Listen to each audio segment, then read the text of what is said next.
soft, so if you could I'll speak loudly. Is that good? or maybe, yeah, this is good. This is good.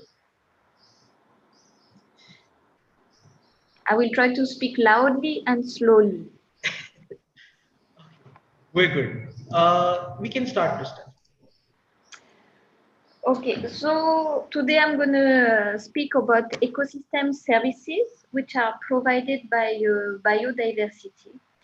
Because after 10 years of working with Indian farmers, I have noticed that many of the farmers, let them be organic farmers or conventional farmers, have a perception that all insects are pests.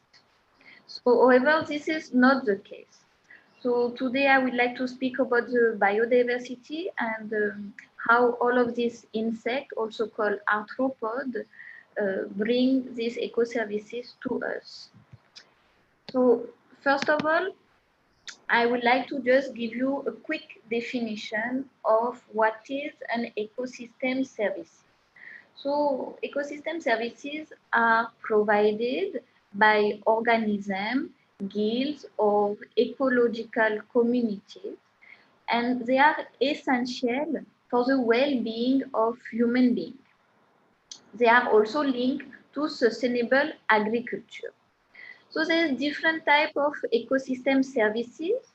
We can categorize them in four. The first one is the provision services, which include the production of food, of fuel, of fiber, and other harvestable goods. The second one is the regulating services, which include climate regulation, flood control, disease control, also pest management to be exact, waste decomposition, and water quality regulation. The third type of ecosystem services are the supporting services, which include soil formation, nutrient cycling, and photosynthesis. And finally, the last one is the cultural services, which provide recreational, aesthetic, spiritual, and other non-materialist benefits. So today I will not, sorry, I forget to change it. So today I will not be able to speak about all the different ecosystem services during this presentation, but I will focus on few aspects of the biodiversity which provide us with the most common ecosystem services that we use in our garden. So we will be looking at different trophic levels and at different microsystems, such as, for example, the production of food. So how is our food produced and the importance of pollinator. Another one will be looking at the ecosystem services provided by the biodiversity, which is a pest management. So we will be looking at pest and predator in the canopy level. Then at the ground level, we will look at the diversity at the arthropods, which help in the nutrient cycle. And finally, we will look at the soil and which micro and microorganisms are useful for soil formation. So ecosystem services are largely biological, and therefore the persistence depends upon maintenance of ecological diversity and integrity. That was the type of management that you bring to your crop or you bring to your garden will play an important role on this biodiversity, on the conservation of this biodiversity. So when these natural services are lost due to biological simplification, such as monoculture, or the economic and environmental costs can be quite significant. So we are losing these ecosystem services, which are normally free. And what's happening generally in conventional farming is that these free ecosystem services are being replaced by pesticide or fertilizer, which are normally supply provided by biodiversity. So first I will look at, sorry, 1 minute. So I will go step by step. So first, as I was telling you, I will look at the canopy, then I will look at the ground level, and then I will look at the soil. So for each trophic level, I will answer this question. Who are they? That means which, the biodiversity. What service do they provide? Why are they important? And how can we support them?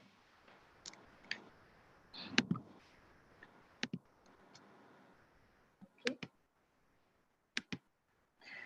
So in the canopy, one of the most important biodiversity are the pollinators.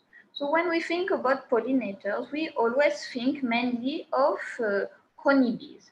But actually, there's many different types of pollinator, such as solitary bee that you can see on the lower left. And you have different type of honeybees. In India, you have 4 types of honeybees. So here I have taken picture of 2. The one on the left, on the top left, is the rock bees, which is the biggest bees in India, which is called a rock bees. And the one on the bottom right is one of the smaller bees. It's called Apis florea, so the dwarf bee. Another type of pollinator also you have beetles. So the one on the picture is called simply a pollen beetle. And then you also have, of course, butterfly. And at night you have also the moth. So what services this pollinator will provide? So they provide an optimum pollinator population, increase the yield up to 27% in cotton, because I've been doing my PhD in cotton, so that's why I was giving you this number. But in other crops, such as tomato, brinjal, or any type of vegetable crop, they can increase the yield up to 62%. So why they are also important is more than also increasing the yield, they also increase the quality of the fruit, the size of the fruit, the taste of the fruit. So about 75% of agricultural crop species rely to some degree on animal pollination. And about 1/3 benefit from that cross-pollination by developing high fruit quantity and quality. So now in your garden, how can you support this pollinator? A good thing to do is, apart from planting your vegetable crop, it's very good to always plant some pollen and nectar flower, because the bees need nectar and flower. So some pollen flowers, I will give you some names, such as you have calendula, which is very good, the bees love it, marigold, hibiscus, sunflower. So sunflower is a flower that will provide nectar and pollen to your bees. Roses are flowers which provide mainly nectar. So that's why it's important to plant flower. So the bees will continuously be in your garden, and when your vegetable plant will start to bloom, already the pollinator will be present in your garden. So your chance of pollination, you will increase your chance of pollination. Oh, sorry. Now, before speaking about the beneficial arthropod, I wanted to speak about the pest. I don't know if everyone is able to recognize the pest in their garden. So I put some of the very common pests that we all find in our garden. So the one on the top left are called Jasmine. So majority of them are sucking pests. So on the top left, you have Jasmine. On the bottom left, you will have aphids. Then in the center, these are thrips. So you can see thrips, generally what they do, they fold the leaf, and then when you open the leaf, you will find a lot of them inside. Then on the bottom right, you can see these are mealybug. And on the top, these are weevils. So weevils, you have different type of weevils. You have weevils which will attack, which will suck the sieve from the plant, or you have weevils, this one will only eat the leaf. So they are not major pests, they are just mild pests. I think somebody has a question. Yes. Before we move on, you want to unmute yourself and ask the question? I have a Galaxy, question, yeah. please. I'll come back to the first one, yes. Galaxy Note 9, whoever this is, if you want to unmute yourself and ask a question, please go ahead. Yeah, can you hear me, please? Yes. Okay, thanks so much. It's indeed a pleasure being in the group here. I have a question to the slide where it was mentioned regarding the pollinating flowers, which kind of help when the vegetables plants are also flowering. I want to understand, suppose if, I stay in an apartment and I stay on the 12th floor, and how does it work here if I'm growing my vegetables, a very small patch, which is probably a 5 feet by 5 feet kind of a balcony? If I need how does it work? Do the bees and butterflies come to this kind of a floor? Is it possible for them, even if we have these flowering plants grown beside them? So first of all, you have to be careful which type of flower you grow, because often people will grow ornamental flower and Okay. they will wonder why the bees don't come on this flower, because this flower don't have much to offer to the pollinator. But even if you live on the 12th floor, you have a chance of the pollinator to come and visit you. For example, the rock bees are famous. I mean, you can hear in their names, are famous to just go and settle down on top of the cliff. So they are not scared of the height. Okay. So the most important is that you keep having flowers which are attractive to the bees on your balcony, even when you don't have plants like vegetables. Okay. Okay. Like I was saying, calendula, marigold, hibiscus, all of these are quite attractive to these bees. So there is a chance for you to have them coming on your balcony, even if you live on the 12th floor. Okay. Thank you so much. Thank you. I think Kritika also has a related question. Kritika, you want to unmute yourself and ask the question? Yes, thank you. So my question is, I do have marigold and hibiscus as pollinators, not too many, but a few. But the thing, I also stay in an apartment and my garden is a tiny balcony garden.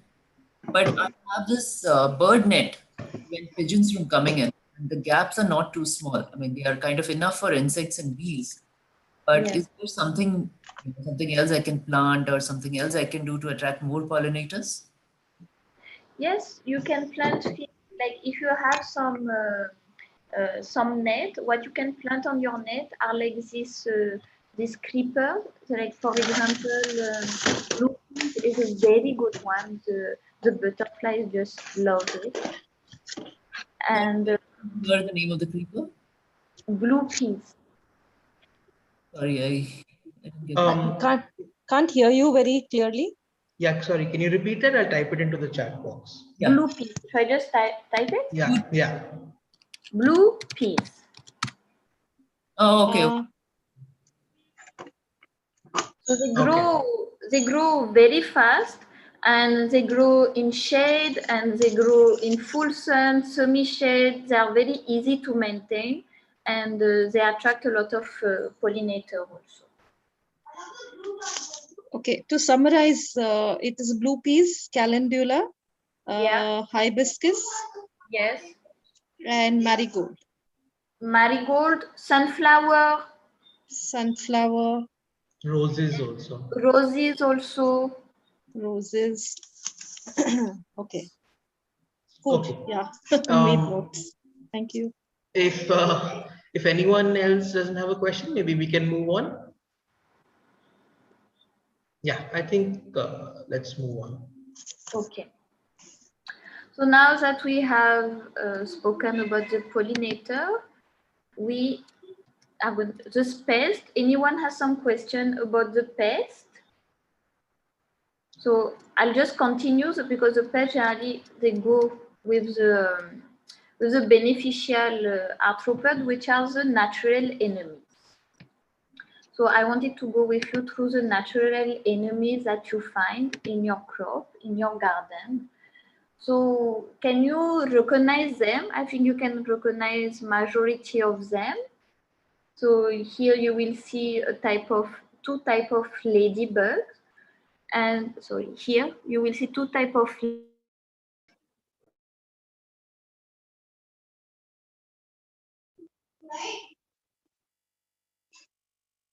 Hello?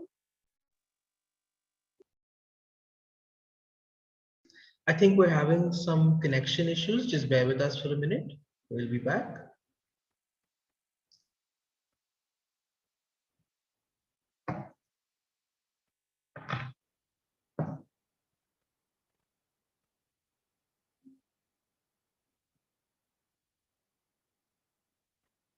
Sorry about this, guys. Just give us a minute. She'll be joining us.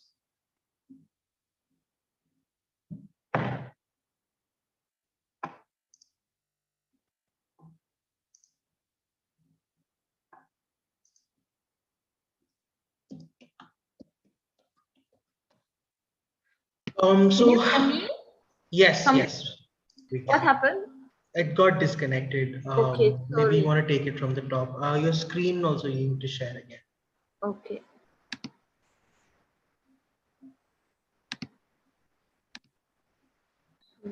Yeah.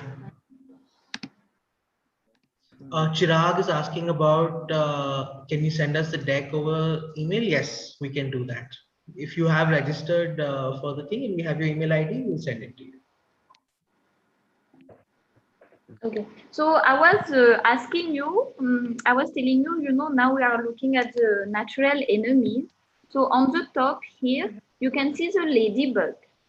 Then at the bottom here, you can all recognize they are spiders. So this is a hobweb spider and this is a link spider. So they hunt different. But I wanted to ask you, do you know what is this one in the center? If anyone knows, you can either put it in the chat box or you can unmute yourself and say it. I mean, I don't know the name, but for sure I've seen it in my balcony. So Okay, you have seen it in your balcony. yeah, So I've seen it. it's a very good sign because actually this is a grub. It's a grub of a ladybird. So it's a larvae of a ladybird, and the ladybird are one of the best natural enemy in your balcony or in your garden, in your farm, because they are ferocious. They can eat up to 1,000 aphids a day, per day. And generally, the crops are much more hungry than their parents. So if you have this in your garden, it's a very good sign. Cool. Mm, I have a question. I'm sorry. Yes. The previous slide where you had mentioned about the pest? yeah, the previous slide, please. Yeah, the pests. This is, I think I've seen all of them, I guess. And they are horrible. The one which is on the right side corner, I don't know if it's a mealybug or what it is. It's Yes, just it is sucks. a mealybug. Correct. I think, sorry, I think somebody had asked a question in our sign up sheet, and they had said that these sucking pests and ants, they seem to be a big problem, and I think they insinuated that probably the ants are the problem. So I think they were referring to mealybugs, Christelle, if I'm not wrong. Yes, correct. So what happened is that the mealybug. So they take care can of you the just explain how that is and what goes? So what happened is the ants, it's like a symbiosis relationship between the mealybug and the ants, because the ants can move quite fast from one plant to another, or from one branch to another branch. When these mealybugs have a lot of difficulty to move around. So what happened is the mealybug will eat will suck the sieve from the plant, and in exchange, the ant will take care of them, and they will get a little bit of dew. So the pea, or I don't know if it's a pea or the poo exactly, but it's like when the mealybug consumes the sieve, they will excrete something which is, it's called the dew. So it's like sweet, and it's something that the ants can eat, and that it's something that they can bring back to their nest. So that's why the ants farm the mealybug, because the more mealybug are there and the more food they will get from them. So they also protect them from other insects, etc. So essentially, I think ants are an indicator that you might have a problem and Okay. not necessarily are the problem. Okay. I think Yeah, we're because the having. mealybugs, what I've seen is I've seen both. So if you have a rose plant and a hibiscus, I Mhm. find that, all these things just crop up together, one after the other. You just don't know how to, because they just happen one after the other, and you don't know what you're dealing with and how do you actually get rid of them. Because hibiscus is beautiful. Every stem has a flower that comes in between two leaves, right? And you see that the bud also, when it is before blooming, it has everything in it, like the white sac and the ants and Mhm. everything. Mhm. Sorry about this. I think we're. Is it from Yes. my side? Yeah, I think your screen is not sharing again this time. Oh, okay. Sorry, I'll just share it again. Yeah, I think we can continue and take some more questions as we go. So, yeah, so were you able to hear about the ants and the mealybug?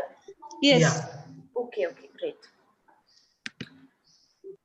Yeah, I was telling you, I can also give you one recipe that you can make at home, which is a Yeah. repellent. It's not, it won't kill your insect, but it will just make them go away.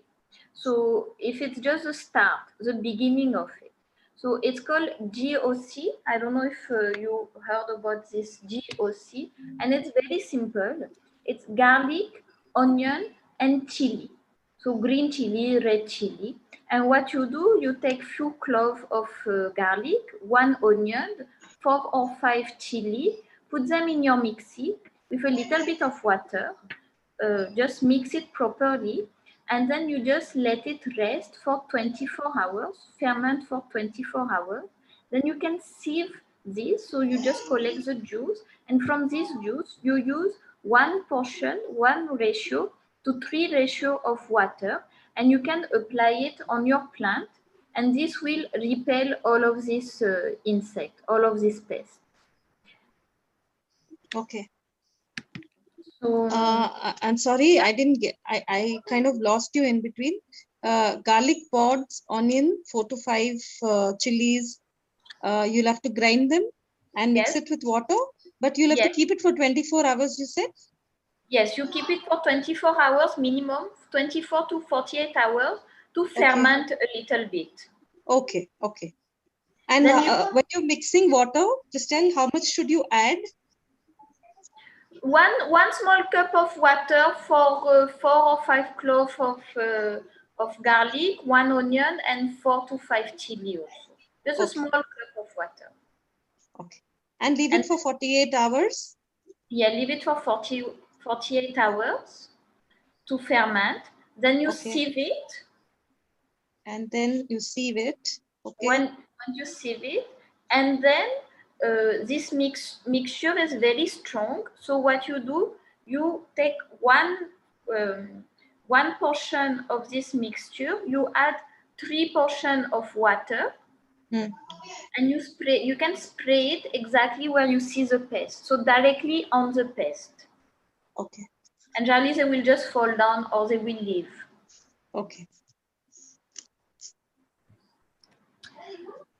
Okay. This So is just a repellent, right? This is a it is repellent. a repellent, yes. It Yeah. will shoo them away, basically. It won't kill them.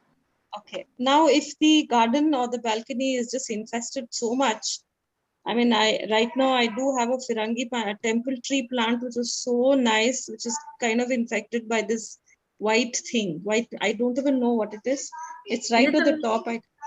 It's a mealybug? Is it like seems like a mealybug. It's just, and the leaves that are coming out come out shrunk, like they are curled up. You know, yes. I know that there is, so I don't know whether, you know, it's just the mealybug or something else inside the pot or the mud or whatever. But now how does one take care of this plant? Now I will probably do this, but it's just going to repel. But I have a feeling this plant needs little more than just a repellent. Yes, so see, the plants generally gets attacked the weak. It's like in nature, you know, the tiger will always attack the weakest prey. Okay. So in nature, in the plant, will only attack the weakest plant. So if your plant was attacked, that means something is wrong with your plant. So maybe you can fortify your plant by adding some compost, by adding some biofertilizer to the soil. Okay. Because everything starts with the soil. If you have a good soil, your plant will be healthy and you won't have so many pest attacks. Okay. So repotting is required, right? At this, I will advise to repotting or add some biofertilizer or add some strong compost like vermicompost. And liquid fertilizer always work faster than just adding compost. Okay, understood. Works faster. Okay, along with this, when we are doing the repotting, I'll do this. Now, is there something that you would recommend, you know, to kill the mealybug? Is there any way to save the plant? Any other things? Yeah, so once they fall down, they won't come back normally. Like if you keep putting that spray, because it will be chilly, they won't want to come back and be on that place. So can you mute yourself? I think everyone, if you're not speaking, please mute yourself. Yeah, thanks. Sorry, continue, please. Okay, I have another question. So, Crystal, if you're saying that the mealybugs are going to fall off and they're not going to come back, so this repellent has to be sprayed how many days? Like when you see it has to be sprayed only when you see the mealybug. It is not like a preventive thing. It's once the mealybug are there, you can spray the biopesticide on them directly.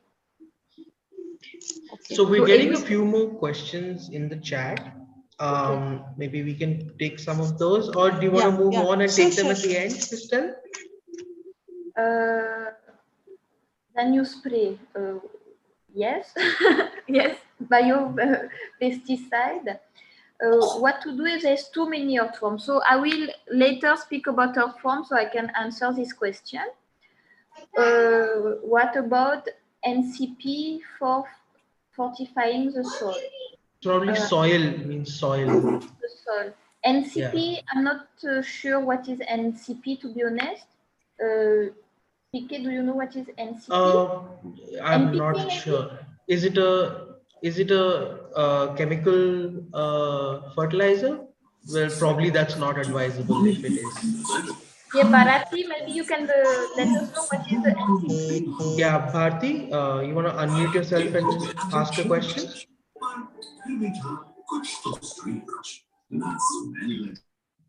Okay, just it's NKP. Hello. I wanted to know if NCP can be used for that fortifying the plant soil. Do you mean NKP? NCP, something like that. Nitrogen, phosphorus, and carbon. Those mixture that you get those powders or. So these are probably chemical fertilizers. Yeah. And there's NPK, which is nitrogen, phosphate, and potassium. Yeah, correct. NPK.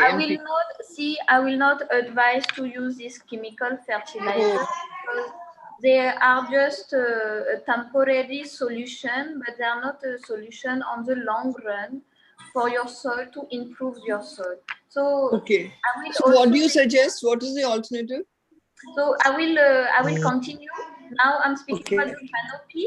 At the end, I will be speaking about the soil, and I will give you some advice to improve your soil. How can you improve your soil for your soil to have more nutrient in it, and for your plant to be healthier and receive less. Okay, thank you.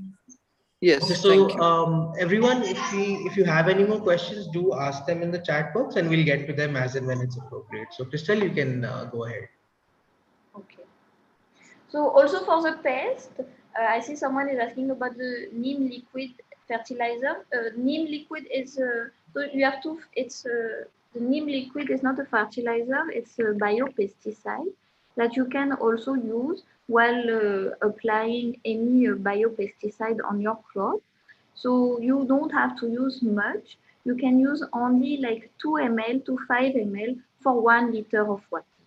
So it's quite powerful. So you just have to use a little bit of it. So now that I've spoken about the pest, I wanted to speak about the natural enemies. So I was telling you about the ladybug, which are very powerful natural enemies because they can eat till 1,000 aphids a day, which is huge. Then spiders are also quite important because they are what we call generalist predator.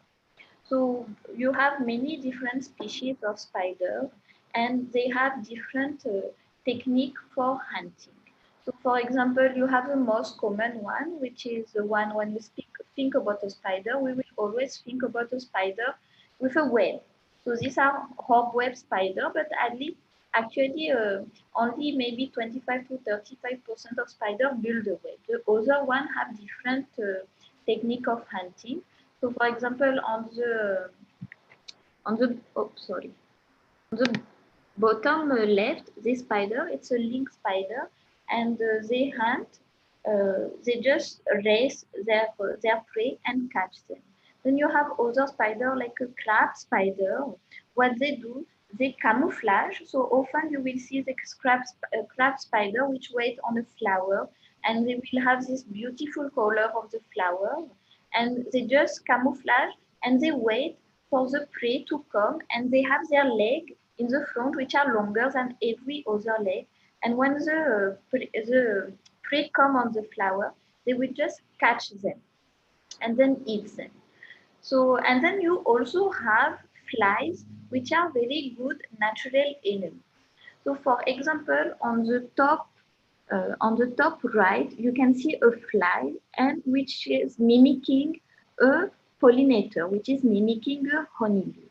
So these flies are quite interesting because they have, what happens is when they are adult, they only feed on pollen and nectar.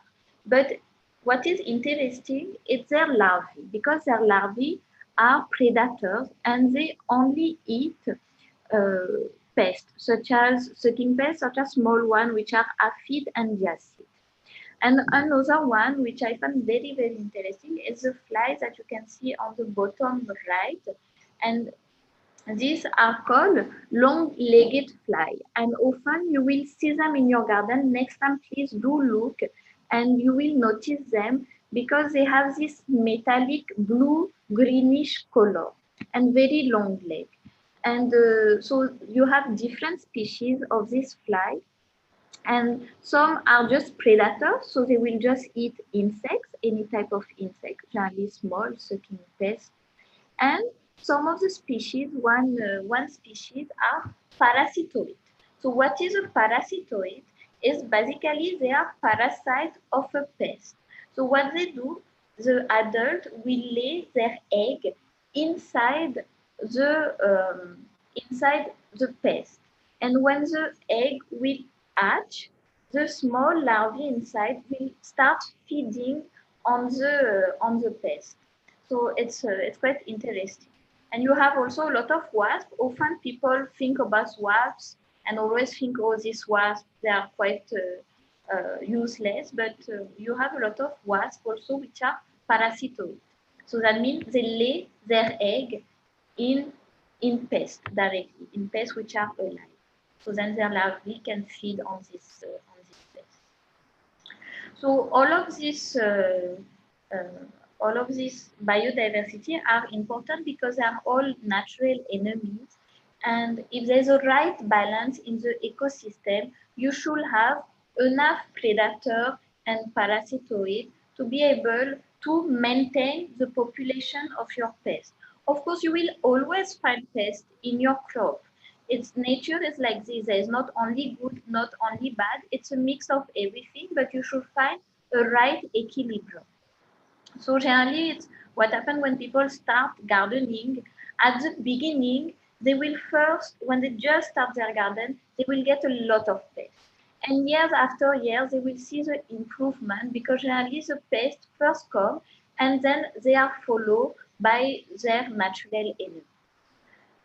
So this is something I wanted to discuss. One thing you can do also to attract more beneficial arthropods, so natural enemies, is to have border crops and to have intercrop. If you have a monoculture, then you will have less natural enemies, less biodiversity. So your border crop will help to provide nectar, pollen, shelter to all the predator and parasitoid. So just don't forget to plant many different things, not only one crop. Now that I've spoken about everything that you find on the canopy and the pollinator and the spider and natural enemies, I'm coming closer to the ground. So before speaking about the arthropods that you find in the soil, let us speak about the arthropods that you find on the ground, which are very important to improve your soil. So this this arthropods, you will find again spiders, which are generalist predator, as we already discussed about it. Then you can find many different type of beetles. So these beetles are generally decomposers, and what they will do, they will feed on uh, on old leaf or old like carcasses of dead insects, and when they feed themselves, they will produce soil. So they will create more soil from the detritus. And how you can support them is generally all of these decomposer, they don't like too much of the soil, or they like a ecosystem which is cool and dark. So that's why it's very important to have a layer of mulch between your soil and the air. So in this layer is where you will have all your decomposer staying and living, and they will just keep building soil and improving your soil.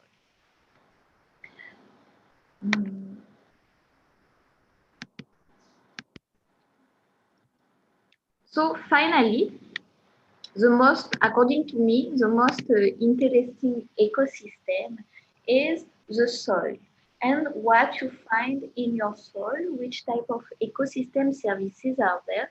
So in the soil, the arthropod and microorganism and microorganisms that you will find in your soil will help you to create more soil and also to improve your soil. So someone was just previously, asking about what's about NPK. So what happens is when you introduce NPK, they are just inorganic fertilizer. So you will just add them to your soil and your plant will quickly absorb them. But there's not, it cuts the whole cycle where in your soil you have microorganisms that by feeding on dry leaf or feeding on soil or feeding on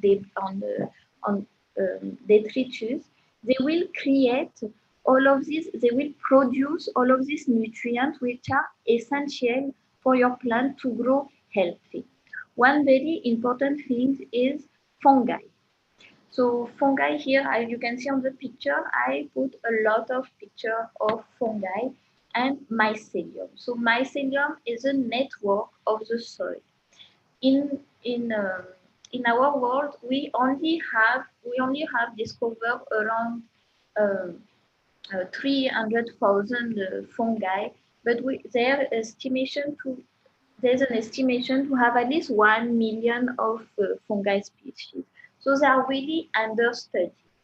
And fungi are very interesting because you can categorize them in 3 different trophic. So one, as I was saying, are decomposer. So they will help to break down all the dead material, organic material, and make them in soil. Then you have fungi which are mutualists.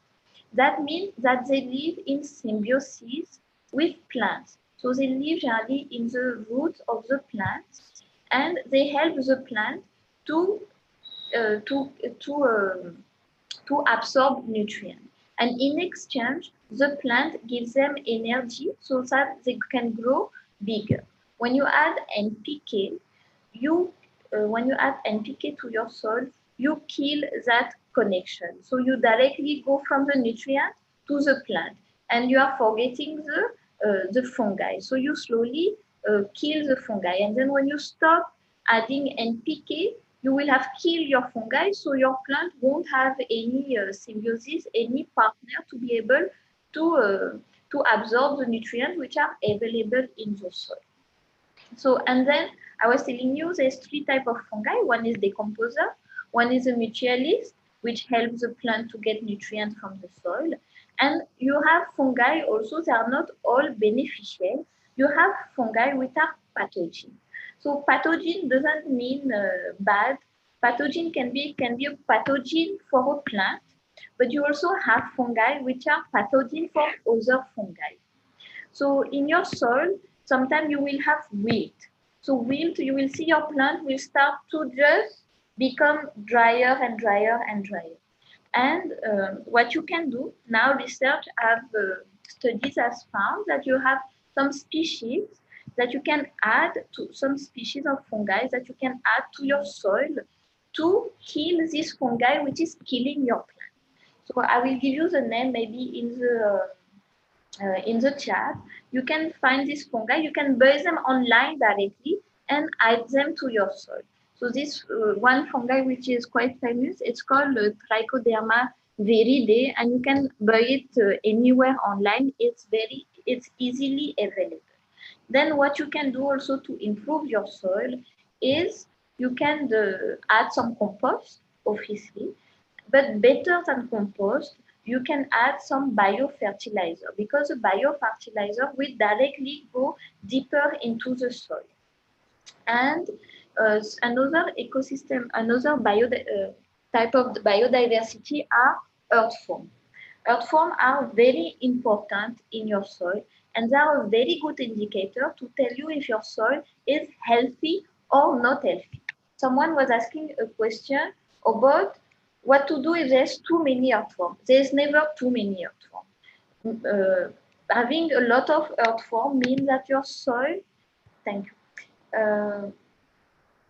having too much earthworm is a very good thing. That means your soil is very healthy. But are you sure they are earthworm and not other things? That's all. You have to check that they are earthworm. So the earthworm will help your soil. You know, the earthworm have different. They help in different manner in the soil. What they do, they help for the soil formation, they help for the soil fertility, and they are a good indicator for the soil health. They improve your soil fertility by just bringing more nutrients by eating the soil, and the soil going into their gut. In their gut, there's some enzyme that when they excrete this soil, the soil is more potent. So there were some questions. Are bioenzyme also a type of biofertilizer? Yes, they are.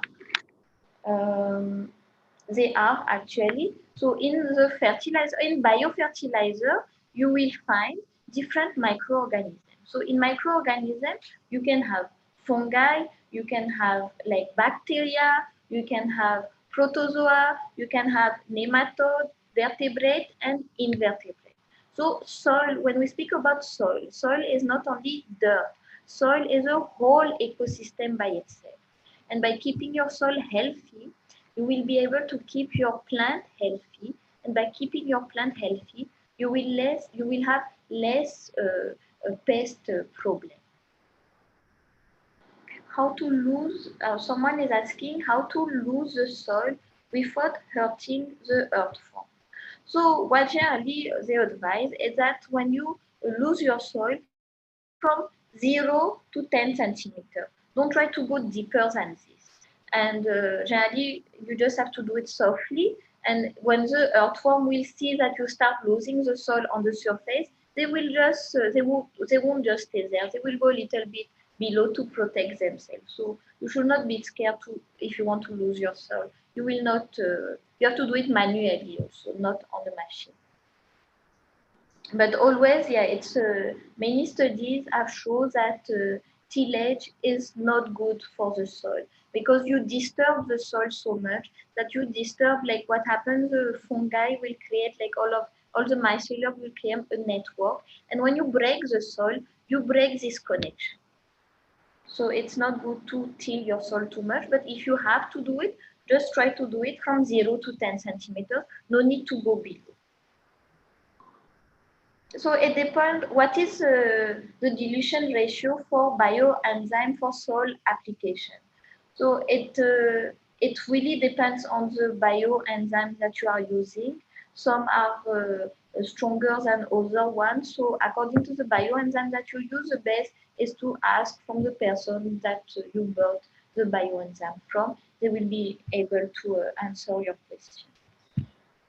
Crystal, are we taking all questions now? Because I think there are a few more questions up in the chat.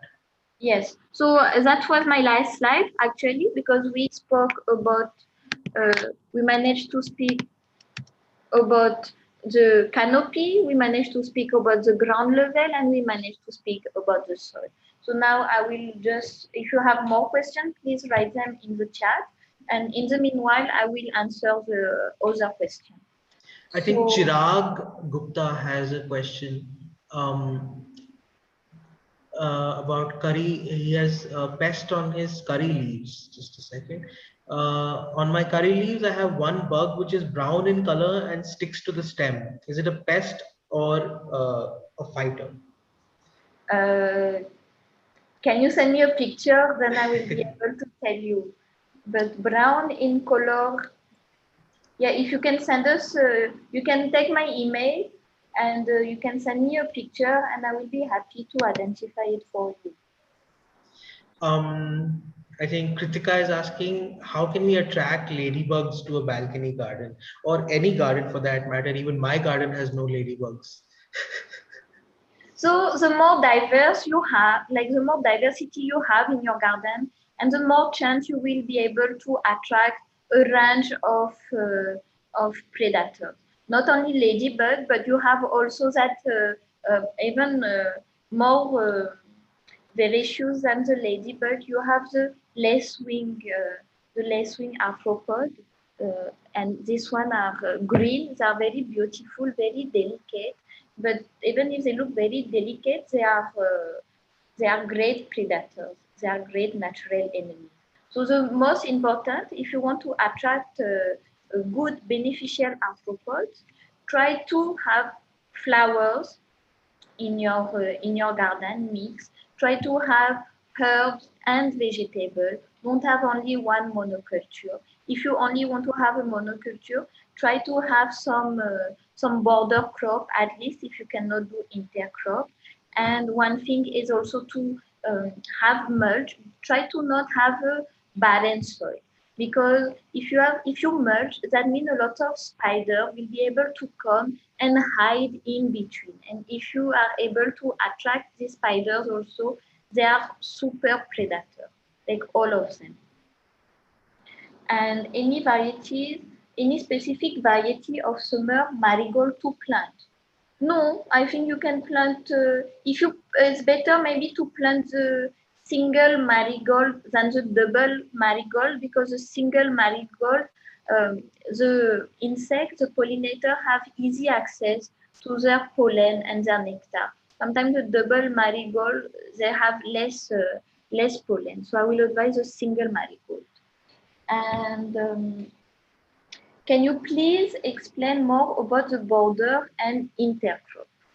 So this is generally when we speak about border and intercrop, it's not for a kitchen garden, but it's more about commercial growing, like for the farmers, because generally the farmers, they will grow, monoculture of one crop.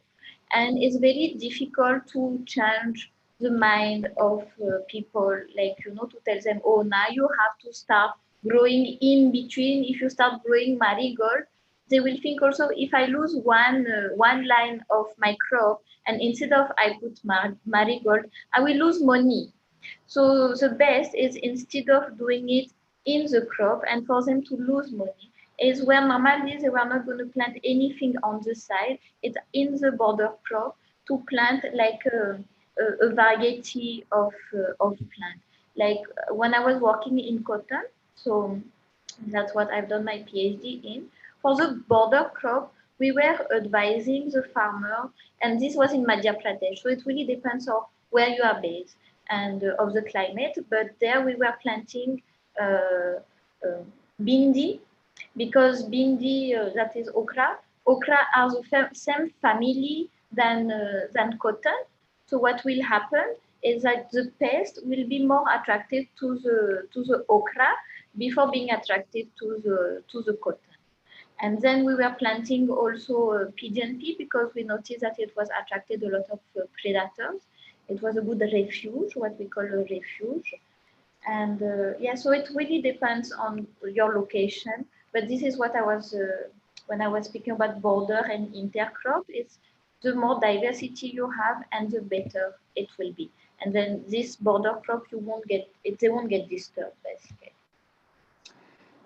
A question regarding watering of plants, especially in pots. Should we just water the roots, as most absorption occurs through the root? Is there any advantage of spraying the leaf or misting? I'm not sure about if there is an advantage of spraying the leaf or misting. What happens sometimes, if you spray the leaf, if you see a pest and you spray directly on the leaf, only with water, the pest will fall down. So that can help you. But yeah, for watering, what I will advise is to water in the evening and not to water in the morning. More than watering on top or watering. It's better to water the roots, and also have a mulch. Make sure to have a mulch, because mulching will retain the water. So then also you don't have to water every day, because my goal is always to water less, the less possible. Because the less you water, that means your soil, if your soil is good, it can retain more water, and then you don't have to water every day, because sometimes water can be a challenge also. Water is not easily accessible in some places. How to coexist with snakes in the garden farm, or protect ourselves from snake and also not affect them. First of all, snakes are great if you have snake in your garden and in your farm, it is great, because snake, they eat the rats, and the rats are a much better, it's a bigger problem, because they will come and they will just uproot everything, eat your fruit, etc. So having snake in your garden is a good, the snake are good biocontrol. If you are scared of them, the snake is scarier than you, that you are scared of the snake. So you just have to make a lot of noise. Like, when you walk, just make sure to walk like with heavy step. So then what will happen, automatically the snake will go away, because they will be scared of you. Any other question? I think there's one, Kritika is asking, can you suggest some companion plants or common kitchen garden vegetables? Kritika, you want to elaborate on this question? Like, what are you growing? Yeah, so I've heard that tomatoes and marigold, for example, if you plant it in the same container, they kind of do well. Yes. So that is. Try to explain you why? Sorry? You want me to explain you why these two are doing well? That also, but if you can suggest some more combinations like that. Yeah, of course. Yeah. So, first of all, why tomato and marigold do well? because tomato are often having a problem of root nematodes, like that will go and will kill the plant. And when you plant them with marigold, because marigold have such a strong smell that this smell is also in the root. So when you put them together, this smell is a repellent for this root knot nematode. So they will not attack your tomato. Another type of companion plant, which is great, is any type of leguminous. So what are leguminous? Yes, someone also written tomato and basil are also great companions. Because again, the basil has quite a very strong flavor, strong smell, and this will repel some of the pests. Sorry. Another companion plant which is great is if you plant with all your nightshade family plants. So this is all your brinjal, chili, tomato. You can see that's from the same family because they have the same type of flower. This is how you can recognize two plants from the same family. This nightshade family plant required a lot of nutrients from the soil. So what you can do, you can plant this plant with nitrogen fixing plant. So nitrogen fixing plants are plants that absorb the nitrogen from the atmosphere and put it into the ground. So the type of nitrogen fixing plant are with all your beans, all your peas. So they are called leguminous. So French beans, any climbing beans. I mean, there's so many different type of beans. So any type of beans, any types of peas, any type of dal that you will plant below your plant or next to your nightshade family, which are tomato, brinjal, and chili. They will help to give you a better yield. So that's peanuts are also a legume. Yes, correct, Kritika.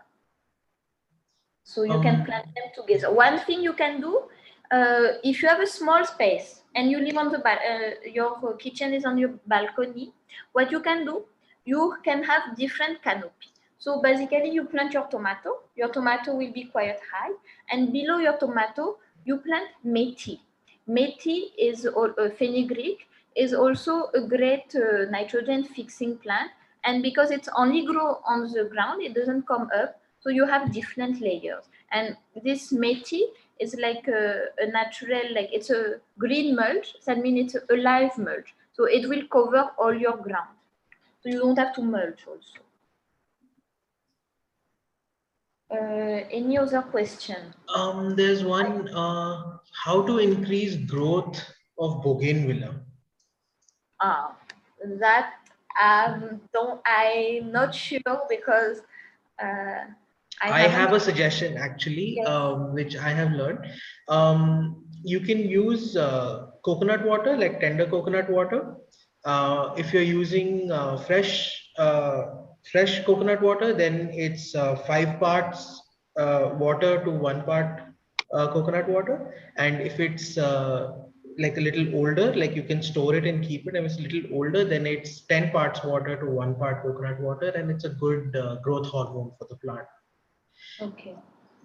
Okay, nice. I didn't know. Thank you. And also make sure, I think your bougainvillea need to be in the full sun. I think that's also very important. Because generally they bloom in summer, so that means there are the plants that like the heat and like full sun. I think Vaishnavi has a question. Hi, thank you for this informative presentation. I wanted to ask, what are some ideal plants for consumption purpose, like herbs or decorative, like flower, other than succulent, to grow without soil, such as rock, pepper, gravel beds? How can I make sure they have enough nutrient in the absence of soil? So Vaishnavi, what you can do is online, you get this clay pebble. So they are clay balls, basically, that generally they use for hydroponic. So you can get this, and you can put them in your in your water. And from that, you can grow anything really. Like, as you know, hydroponic, we grow many type of vegetable, and you don't need soil. You can grow your tomato, you can grow your basil. These are things that grow very well. I'm not sure about lettuce, but I've seen lettuce. Brinjal will also grow in water. If you add this, it's this clay balls, because the clay balls, it's what have all the nutrients in them. So you can still grow in soil. It is possible. And then I know this money plant also grow very fast, and it doesn't even need the clay ball to grow in water. And maybe if other people have suggestion, they can give some suggestions. I actually have one question, which I think might be relevant to a lot of people here. How do you ensure a good microbiome in your soil if you're growing in pots?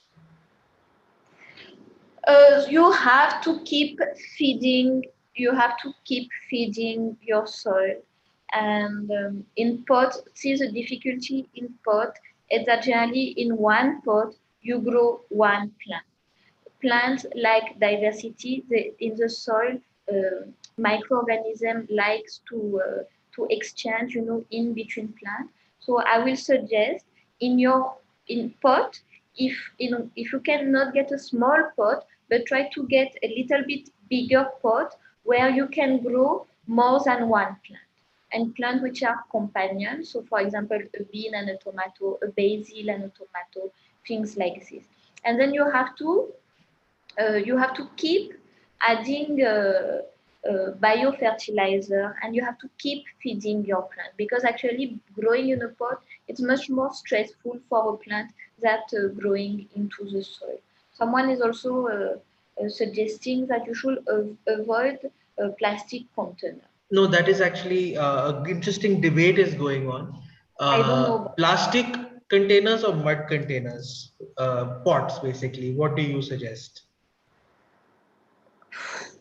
I think this is a personal preference, but I will choose mud container, because the plastic will keep eroding, and then the plastic will come into your soil, I'm guessing. And yeah, so I will choose a mud container. The problem with the mud container also is that they break. So yeah, they will last for lesser time than the plastic one. And one thing I will suggest also, when you put your plant in the pot, don't directly put soil and then your plant. Try first to put at the bottom some pebble, some stones. Then on the top, put a little bit of sand if you have. If you don't have sand, you can also put like some branches. Just put like some old branches or old leaf or whatever. Put that. So you put the stone. Then you can put sand, or you can put these branches and dry leaf. And then on top you can put your soil and your compost. And when you grow in pot, I think it's very important to have excellent soil, because you have to give everything to your plant in a very small area. Okay. Okay, we have quite a few questions more coming in. How often can I spray neem water on my potted plants? And I think also, yeah. Anahita, do you want to elaborate on your question? You can unmute yourself and ask the question. Hi, I just wanted to know that I have potted plants, though I have different variety of plants. I have herbs, I have flowering plants, but because of the pest, I would like to spray the neem water. So does it also hamper the spiders and beetles away also, or just the pest? No, obviously, if you apply neem water, it doesn't choose which the neem water won't know which one is beneficial and which one is a pest. So that's why it is very important when you apply to only apply, not as a prevention, but I think to apply when you see the pest. And as prevention, is you have to feed your soil properly. So by putting biofertilizer, liquid or compost or etc. So I won't suggest you to make it a habit like every 15 days to put neem water, but only when you see the pest. Okay, And and only, sorry, yes, and sorry. only when I see the pest, if I'm spraying it, how often do I have to spray it on the pest only? I will say every 10 days.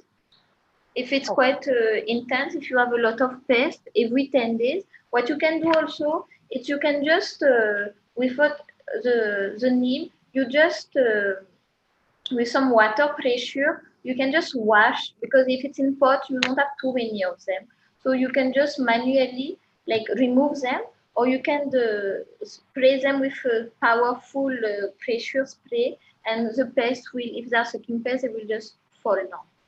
And then you can, so once they fell down, you can apply a layer of neem oil, and that's, yeah, then normally they should not come back.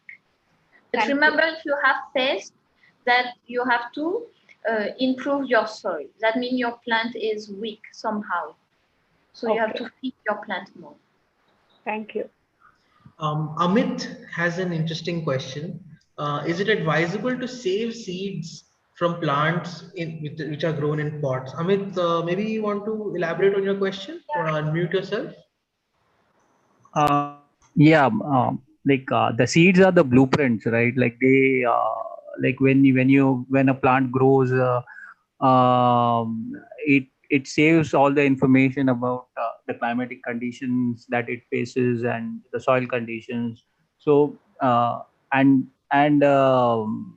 pot is basically an incomplete. It is a disconnected system. It's a limited system. So is it advisable for us to save seeds? We have saved seeds, but is it really advisable to save seeds from pots in? I do feel that these seeds, they will still, if you want to plant again next year in your balcony, then I will advise you to save these seeds, because they will remember, like, you know, the weather, the plant, the insects they have faced, or the attacks they have faced. So if you are planting next year in the same place, then I will say you could save this seed. I don't think why it should be a problem. Okay. Okay. Thank you. Jayanti is asking, I have some jasmine plants. What's the best pesticide to use? I think that's I think maybe Jayanti, you might want to elaborate on what kind of pest you are facing. You want to unmute yourself and ask?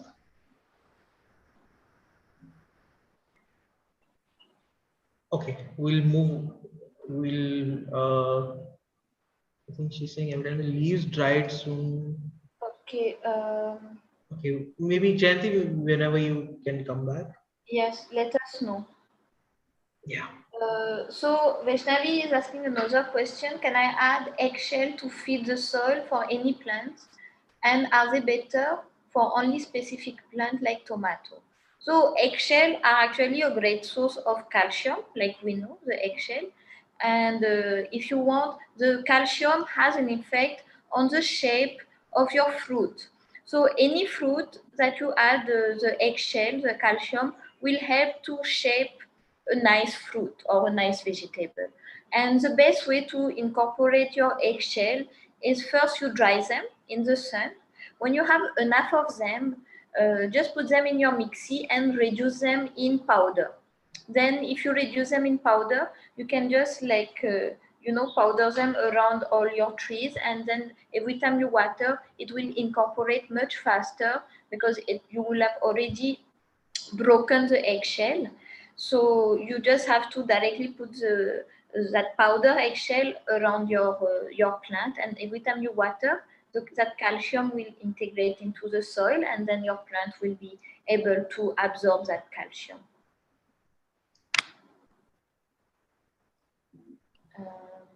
I think Priyanka is asking. I think we did not touch up on earthworm. I have a lot of them in my indoor snake plant. So having earthworm is great. I mean, if you have a lot of them in your indoor snake plant, takes like, see, earthworm are hermaphrodites. That means they are at the same time male and female.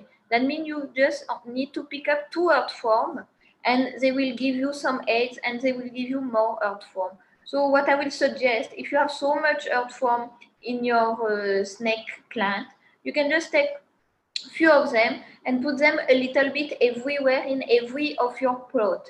So the earthworm are great to improving the soil and recycling the soil. So, and they will also eat the detritus and they will transform it in soil. So I don't think there's a problem to have too many earthworm in your snake plant. Just maybe distribute it like a little bit in all of your plants. Gianti, please, if you can unmute yourself and let us know exactly what is the problem in with your jasmine plant, and we'll try to help you. Yes. Actually, I'm having some jasmine plants, and the leaves are really getting dried very soon. And I just don't know, like each time it's the leaves are getting dried very soon. Hello. Yes, I'm just trying to think. Are these the young leaves that are getting dry? Are these the old leaf? And can you see? No, actually, it's not fully grown. Like it's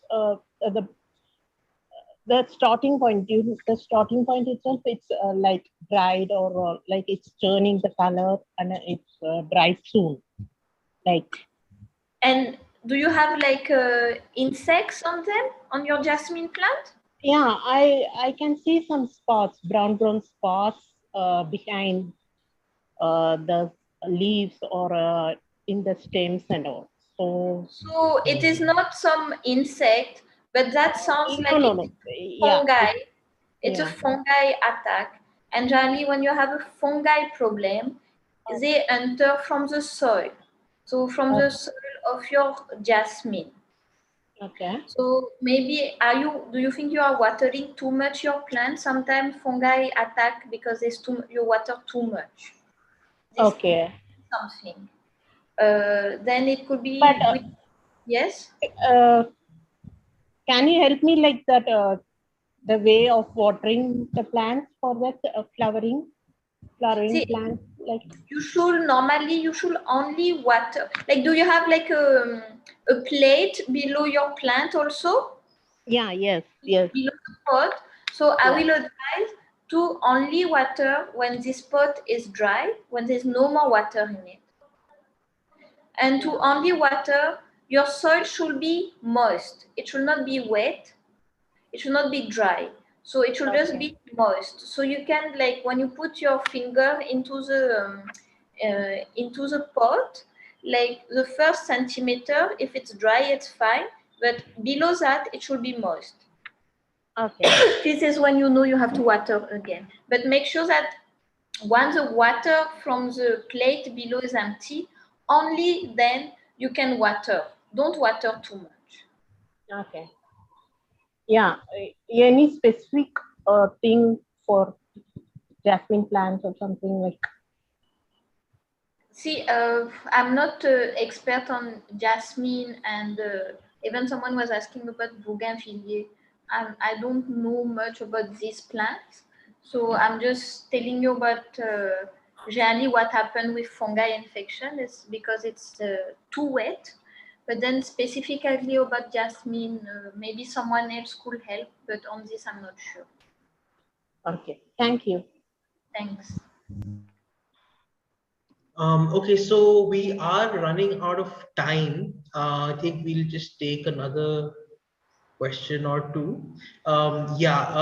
Crystal, maybe you want to share your email ID in the chat box. A lot of people were asking. Okay, sure. And meanwhile, I think mostly we are done with questions. I think we can just take this last one and we can close it from Chirag. Whenever you add bread to the soil to decompose, is it good or bad for the soil? I won't add bread because bread will bring, it's cooked already. You know, when they say your compost, when you add in your compost, you should add raw material. Only when you become a little bit more of an expert in compost, you can start to add cooked material. So bread, why would you like to add specifically bread into your soil? That's something I would like to know. Is there any specific reason someone has advised you to add bread into your soil? But I don't think, yeah? Not exactly. So it's like, if you have something like which has kind of expired or something like that, I just add it to the soil. So is it good or is it bad? Yes. So what I will advise, if you have a lot of waste food, that don't add it to your soil, do something, just start a small compost bin on the side. And with this compost bin, see, normally they say for the raw material, like every peel, vegetable peel, etc., you can just add 1 portion of wet waste and 2 portions of dry leaf. But I've noticed sometimes people have waste food and they don't know what to do with it. You can also add it to your compost. But what you do when you add this, add 1 full hand of soil on top, but don't and then some leaf. But don't add directly the bread to your soil because you can create some diseases. What is good about the compost is that your compost is going to heat up, and when your compost heat, it will kill the majority of the pathogen, and only the good fungi and microorganisms will stay. So I will advise you, if you have bread, just throw it in your compost, not directly into the soil. Thanks, Crystal.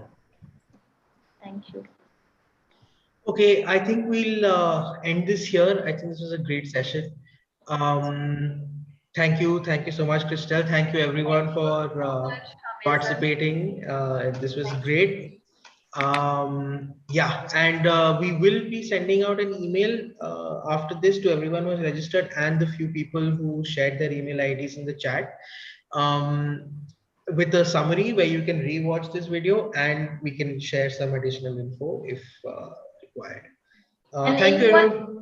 Please feel free to message, to email me for even a small question. Maybe I will take a little bit of time because I'm going to submit my thesis in the next 2 months. But after that, I'll be much freer, so it'll be much easier for me to answer your email. Okay. Thanks everyone for joining in, and we're gonna end the session now. Thanks so much. Bye. Okay. Bye. Bye.